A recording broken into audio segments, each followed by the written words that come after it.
Zika, Lyme, chikungunya, betiko gaixotasunen zerrendan izen berriak ari dira agertzen edo gutxienez, geroz eta gehiago ari gara entzuten. Gaur, gaixotasun emergentei buruz hitz egingo dugu. Gaixotasun berri horien zaintza epidemiologikoa eta zaintza entomologikoa nola egiten den erakutsiko dizuegu. Bai, entomologikoa izan ere gaixotasun infekzioso emergenten 75% zoonosiak dira. Alegia, animalietatik datoz, eta bektorek kutsatzen dizkigute. Arkakuxoek, zorriek, kaparrek edo eltxoek. Has gaitezen!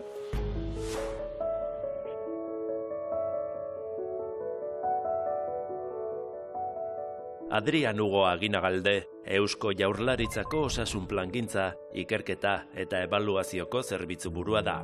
Bere egunerokoa gaixotasun emergente berrien ikerketan eta horien zaintzan oinarritzen da. Alegia, gure inguruan, gero eta gehiago atzematen diren dengea, hegazti gripea edo COVID-19 bera ditu jomuga. Gaixo Adrian, gaixotasun emergentei buruz hitz egiten dugunean zertaz ari gara? Berez, hitz egiten duguna da lehen aldiz agertzen diren gaixotasunak populazio batean. Azken finean, gaixotasun bat lehenengo aldiz agertzea gauza asko zen ditu. Adibidez, posible da gaixotasun aldez aurretik egotea eta ez ezaguna izatea, patogenoa deskubritzea. Beste alde batetik izan daiteke beste leku batean ohikoa den patogenoa populazio horretan agertzea, edo zerbait dela eta gaixotasunaren izaera aldatu izana. Zer faktorek bereziki eragiten dute gaixotasun jakin bat agertu eta haztearekin? Zergatik gertatzen da? Emergenteak deskribatzen hasi zirenean globalizazioari bota zitzaion errua, eta globalizazioa fenomeno asko dira aldi berean. Orduan errezagoa da azaltzea mugikortasuna handitu egin dela, eta hori egia da historian zehar mugikortasuna handitu denean gaixotasun emergentak agertu dira. Ez da bakarrik orengoko fenomenoa. Gero demografia, alegia populazio zaharragoa gara eta zaurgarriagoa gara beraz, eta gero baditugu bestelako fenomeno batzuk daudela gehiago lotuta patogenoek daukaten gaitasunekiko. Adaptazioa gaitasun oso handia daukate, klima aldaketak eragina dauka adaptazio hori. Lagundu egiten die.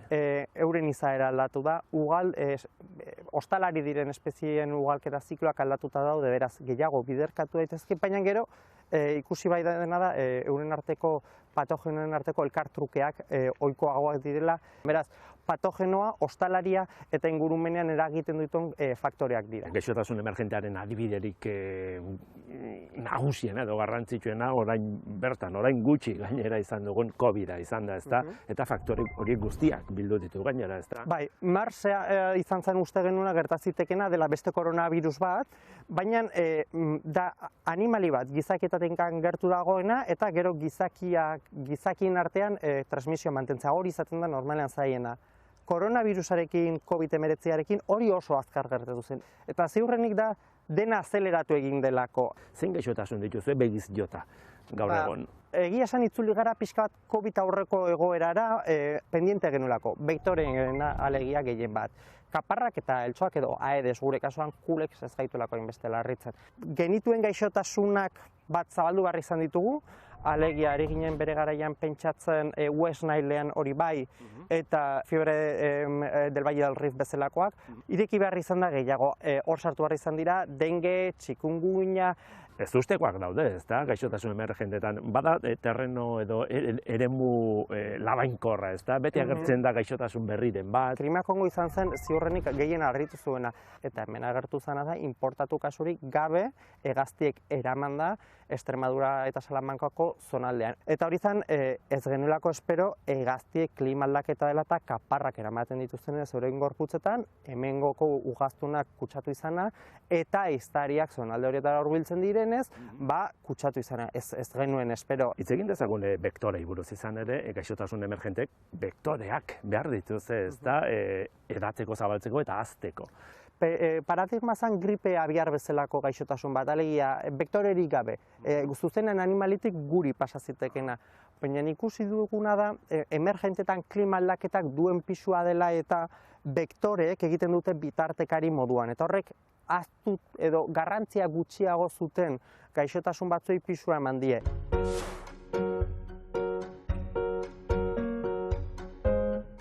Kaparrak edo akainak ez dira intsektuak, aragnidoak baizik, akaroak hain zuzen. Bizkarroi hematofagoak dira, alegia, odola dute elikagai. Ostalari dituzten animalien odola xurgatzen dute lehenik eta gurea gero, azalean itxasten zaizkigunean. Bide horretan, animalia basatiek dituzten patogenoak gure gorputzera sartzeko arrisku handia dago. Horixe da bektore batek egiten duena. Gaixotasunak garraiatu. Kaparrek 14 gaixotasun ezberdin kutsatu diezaiekete gizakiei, eta horregatik zaindu egin behar dira.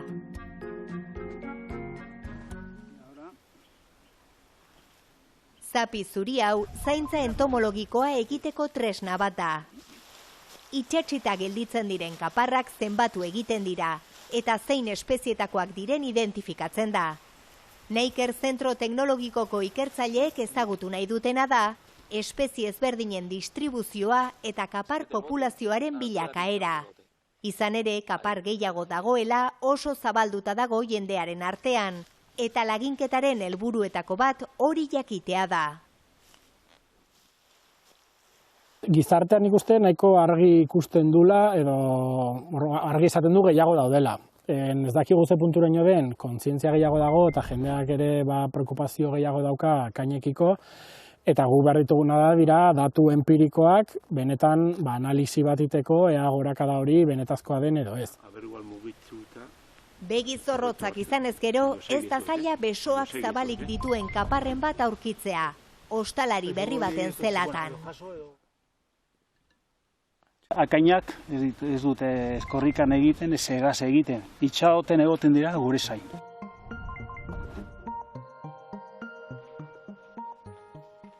Laborategian lehen egitekoa, bildutakoa lehen identifikazio zehatza egitea da luparen laguntzaz.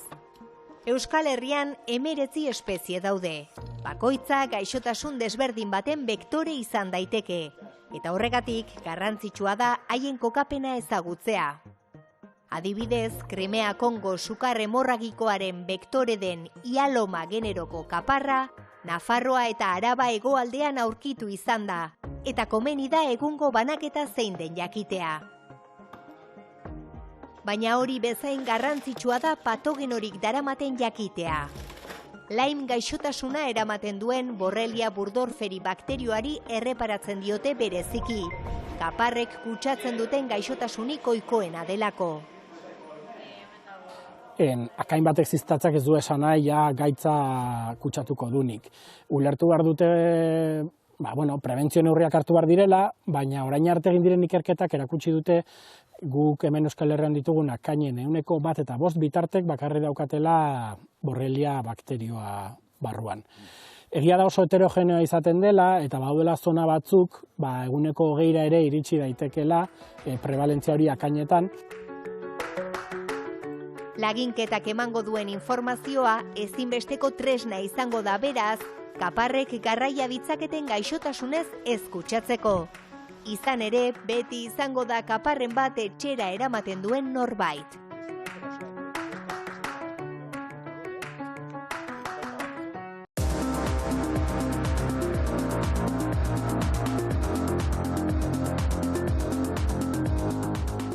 Kaparrek ez dute gaixotasunik kutsatzen lehen 24 orduetan.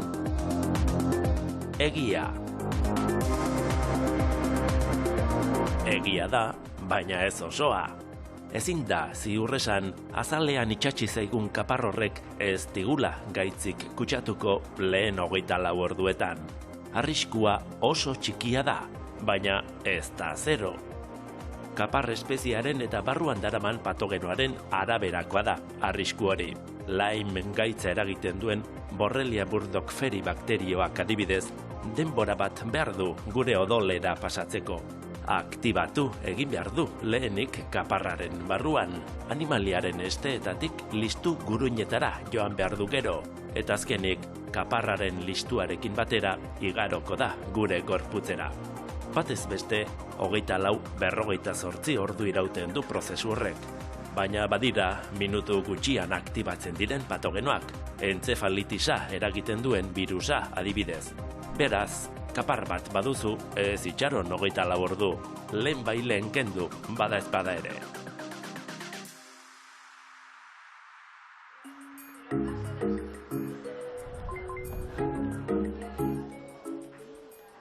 Mendian egiten den zaintza entomologikoaren atzetik, zaintza epidemiologikoa dator. 2019tik Osakidetzan kentzen dituzten kapar edo akain guztiak gorde, eta Neiker zentro teknologikora bidaltzen dituzte. Orain lan gehiago dute hasieran baino. Pixka bat hasi ginenean, hitz egin gendun sendagileekin esanez, kaparrak ateatzen baldima zituztenez, mesedez bialtzeko, ikerketatxo bat hasi ginela martxan ipini genuela, eta egia da orain gero eta gehiago iristen zaizkigu. Kutsatzea ahalmenarekin zerikusia duen informazioa jasotzen dute. Zein espezietakoa den ale bakoitza, zein fasetan dagoen eta batez ere elikatzen hasi den ala ez. Hau da, patogenoa kutsatzeko arriskua dagoen. Ikerketa epidemiologikoak erakutsi du kapar gehienak elikatzen hasi aurretik kentzen direla. Eta horrek arriskua gutxitzen du, baina beti ez da hala izaten. Estatu Batuetako herri honek ematen dio izena kaparrek sarrien kutsatzen duten gaixotasunari, Lyme. 1975ean identifikatu zen lehenengo aldiz. Borrelia burgdorferi bakterioak eragiten du, eta sintomak askotarikoak dira. Azalean sortzen den itu formako erupzio batekin hasten da infekzioa, baina ez da beti agertzen. Atzetik datoz, sukarra, nekea, artikulazioetako mina. Sintomak arinak izan daitezke, baina baita larriak ere. Infekzioa garunera iritsi eta nerbio sistemara igotzen bada. Bihotzeko gaitzak, ikusmen arazoak, aurpegiko paralisia. Zorionez, sendatu daiteke. Tratamendu badakar, antibiotiko bategaz, doxiziklinagaz tratatzen da, eta horregaz bakterixia hile itxen da. Osatu itxen da, eta espada tratatzen be, gure gorputzak, gure sistema immunologikoak gainberatu egiten dau. Arriskurik handiena da infekzioa kontrolik gabe eta isilean edatzea gure gorputzean. Horregatik da garrantzitsua garaiz diagnostikatzea. Borrelia burgdorferiren antigenoen kontrako antigorputz espezifikoak detektatzeko gai dira proba serologiko hauek. Bitan baieztatzen da gainera diagnostikoa, eta ez dira asko benetako positiboak, 1300-dik 35. Lyme kronikoa ere ez da existitzen. Kaparrak ziztatu eta denbora batera, PCR probek positibo eman dezakete, baina positibo faltsuak dira. Bakterioaren material genetikoaren ondarrak detektatzen direlako, ez bakterio biziak. Bakteria horrek gure gorputzaren barruan garatzeko eta mantentzeko ahalmenik ez dakar. Biologikoki ezin dau. Da ezusteko istripu biologiko bat, eta gertatzen denin, gure sistema immunologikoak eitzen dau gainditu, akatu, hil eta deusestu denporajekin baten, izaleike, astitan, alaitan, baina sekula ez betirako.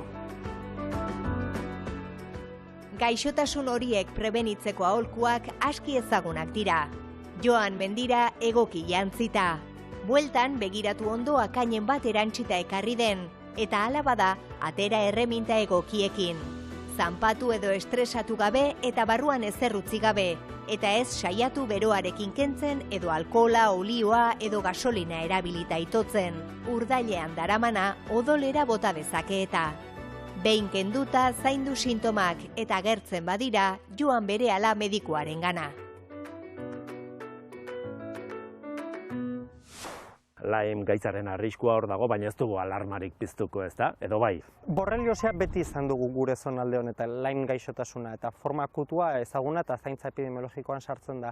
5 kasu bat izaten ditugu urtean, Euskadiko kasuan behintzat. Beraz ez da hainbeste, ezta? Ez gutxi izaten dira, baina egia dana da, posible da, eta hori gertatzen da, aitortzapenean oinarritutako gaixotasunak alegia deklarazioan beti gertatu daitezke kasuak ez ondo jasotzea, eta ondo ez diagnostikatzea, eta izan liteke pixkatxo bat gehiago izatea. Baina tendentziak da larritu behar gaituen alegia, ez da gutxi izateak baizik-etara azten diren edo ez. Zein den joera? Bai, orain artean ez gaude hori ikusten, baina ziztadetan eta kexetan hori bai ikusten dela. Zaintza, bai. Hori da gakoa, ez da? Zaintza, ikusi dugu nola egiten den zaintza entomologikoa, zure ardura da zaintza epidemiologikoa. Bai. Ez da, ze interesen erabiltzen dituzue? Ba, gehien bat aitortzapenen oinarritutako teknikak erabili izan dira orain artean. Derrigorrez, gaixotasun hori duzula, esan egin behar da, ez da? Bai. Hori da kasua. Gaixotasun batzuek ezin ditugu diagnostikatu zuzenean. Susmoa daukagu, sindromea daukagu, adibidez, Kirimea Kongo sukar hemorragikoa eragiten du, baina sukar hemorragikoa dengue batek ere bai eragin dezake. Beraz, patogenoa detektatu gabe, deklaratzen dira oso gaixotasun larriak direlako. Eta horrek baimentzen duena da, zaintza pixkatxo bat zabalagoa egitea. Hortaz aparte, sindromikoa orain dela urte asko sartuta dago. Hemen horrek esan nahi du, sintometaren oinarritutako zaintza bat egiten dela, baziztadan kexak, adibidez, horiek baita ere, zein epokatan gertatzen diren, azten diren edo txikitu egiten diren, ikusten ari garena zabaldu egiten direla denboraldiak, hori bai ikusi dugula, eta COVID ostean adibidez bai egon zen denboraldi bat, non handitu egin ziren adibidez. Eta horri nahi duguna da orain zaintza entomologiko horrekin lotu. Espero ez diren gertaerak aztertzea. Batzutan, diagnostikorik ez daukaten eta sintomarik ez daukaten fenomeno batzuen atzean ikusten dugu badaudela gaixotasun edo fenomeno emergente batzuk. Hortaz kontuz.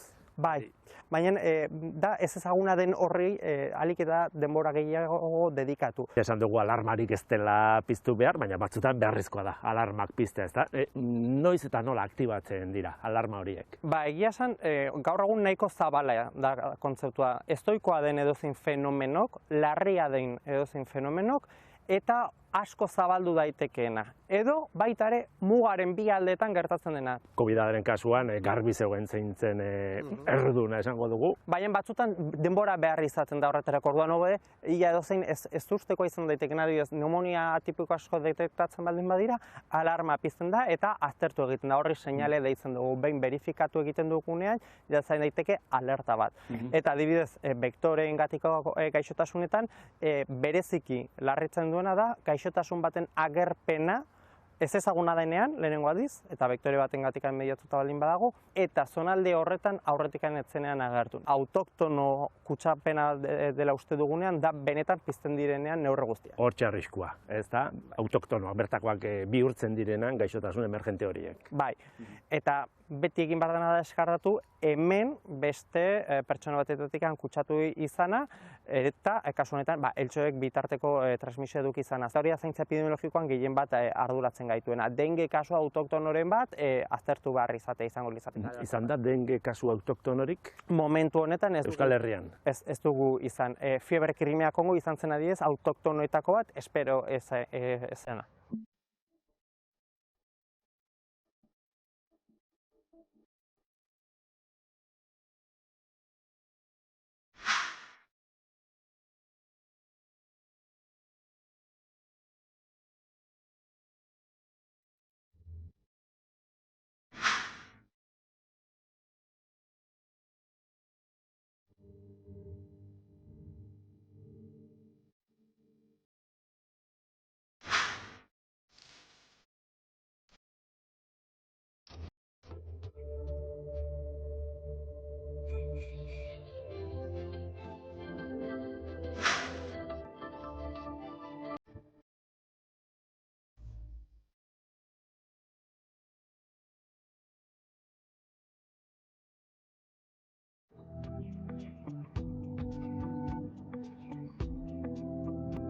Aurtengo udan lehen 2 txikungunya kasu autoktonoak detektatu dira Euskal Herrian.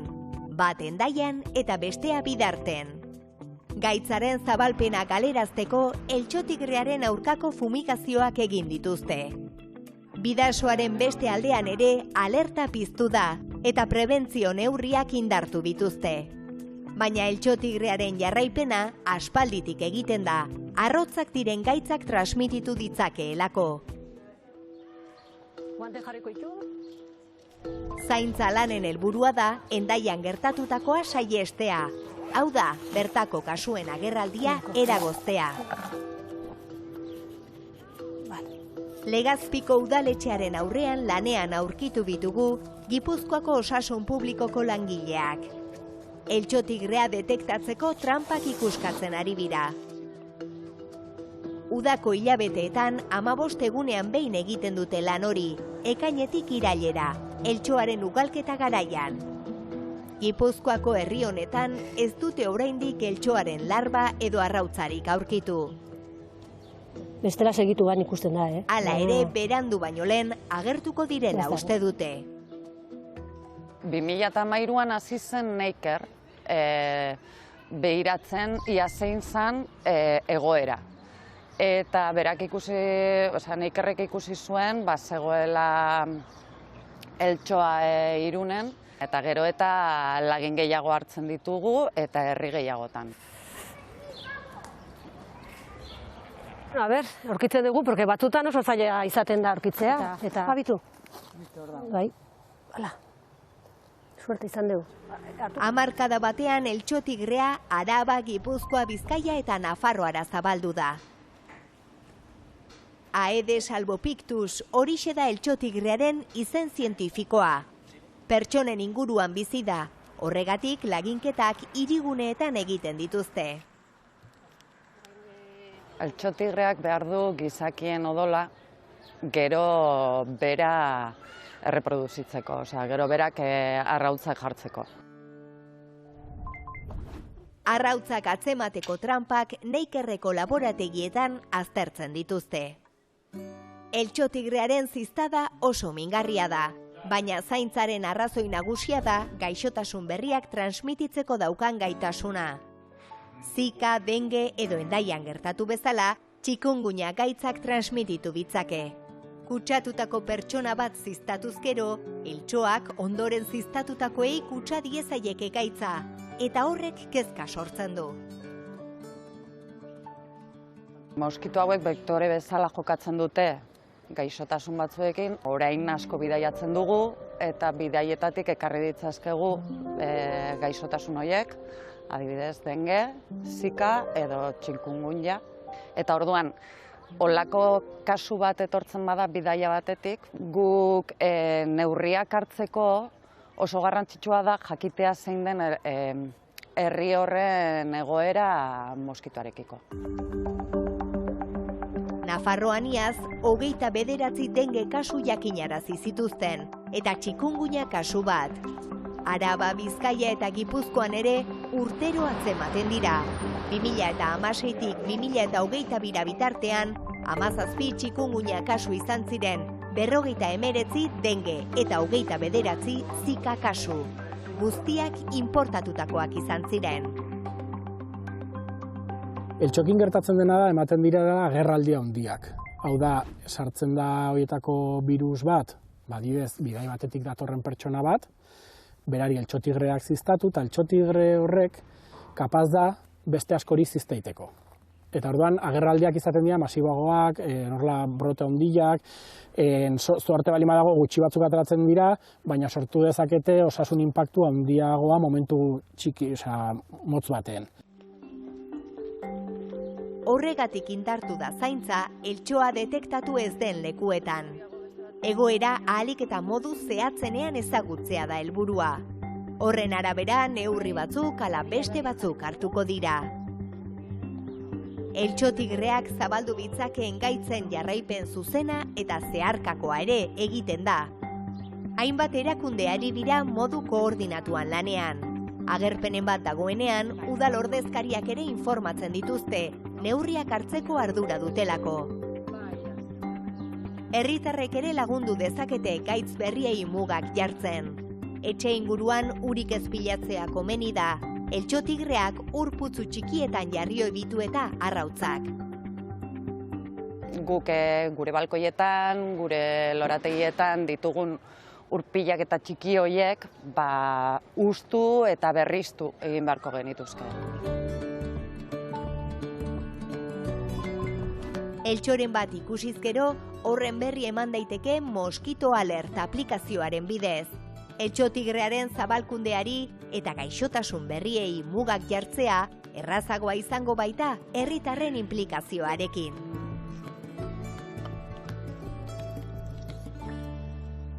Bueno, zaintza entomologikoa, zaintza epidemiologikoa, baina baita ikerketa ere, beharrezkoa da. Bai, adibidez, COVID garaian aztertu ezagun egintzen kontzeptutako bat da seroprevalentzia inkesta egin ziren odolaren bitartez, ezta, laginak eskatzen ziren. Adibidez, ikerketarako esparruetako bat da, urtetan zehar pilatu diren lagin horietan, gaur egun ezagunak ditugun infekzioen antigorputzak bilatzea. Adibidez, denge kasurik izan den bidaiatu ez zuena. Azken finean, gaixotasun guztiek asintomatiko portzentai altu bat daukatelako, eta dengearen kasuan gainera nahiko nabarmena da.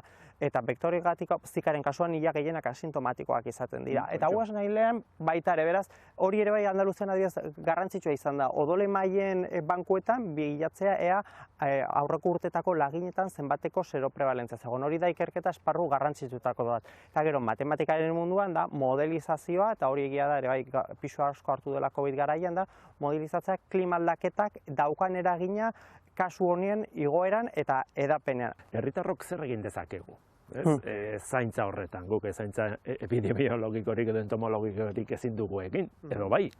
Bueno, kaparren kasuan ezaguna da babestu bar gara euren aurrean. Gaur ikasi duzuen, hori. Eltxoen aurrean hartu behar ditugun babes neurriak oso garrantzitsuak direla, eta mesedez bidai baten ostean, nolabaiteko sintomak eduki izan ezkero, medikoarenera. Oso ondo, eskerrik asko, Adrian. Zuei. Aste honetan inauguratu dute Donostian IBM-ren ordenagailu kuantiko berria. Oraintxe piztu duten ordenagailu honek egun batzuk beharko ditu oraindik 100% funtzionatzeko, baina erabat operatibo dagoenean Europako aurreratuena izango da. 1000 kuantiko izenarekin bataiatu dute ekimenaren inguruan sortu den ekosistema. Fisikoki gertu dauden hainbat erakundek osatzen dute ekosistema hori, eta ideia da ordenagailuaren ahalmen izugarria baliatzea orain arte ezinezkoa edo oso zaila zena egiteko mugako zientzia alegia. Eta Teknopolisen, noski, ari gara instalazio berri honek ekarriko duena erakutsiko duen saio berezia prestatzen. Datorren astera arte, agur!